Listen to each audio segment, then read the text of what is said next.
bayot? Naunsa ka? Alam nyo ba na ang 50 pesos allowance ng mga college student ay kasya na daw sa isang linggo? Curious lang yun ko ba? Curious lang yun ko. Wala ko'y kwarta. So eto na naman mga ka-netizens, may bagong kinagagalitan at nagpasiklab ng damdamin ng mga low info at boplax na Pinoy netizens across social media. At dahil ito sa isang Facebook post ng page na to na tila nagsasabing si DTI Secretary Cristina Roque, although her name is not mentioned in this post. Pero makikita ang kanyang picture na ini-interview siya at may background pa ng mga students sa photo ay nag-issue ng statement na ito. Ang nagpagalit sa mga mangmang at super gullible na netizens ay ang caption na ito.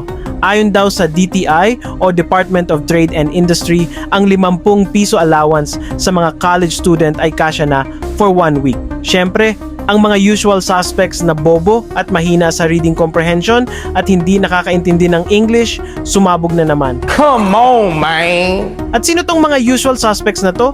Ang mga low info voter na DDS at mga Bisacult. Yes, lagi na lang Bisacult. Take note, I said Bisacult, not Bisacol, meaning kulto ni Digong yung Bisaya. Now, eto naman yung mga nagnangawang content creators kuno sa TikTok. Hoy, naunsa ka bayot? Naunsa ka? 50 allowance sa college for 1 week? Nabuang na ka? Mura maguro kang naigilok do bayot. Unsa pagtuon ni mo, day? Ha? Nganing balik mi sa generation nga katong kupong-kupong pa nga makaingon ka nga ang pamalitonon kay tagpiso ra? Ha? Nakakagilok do bayot?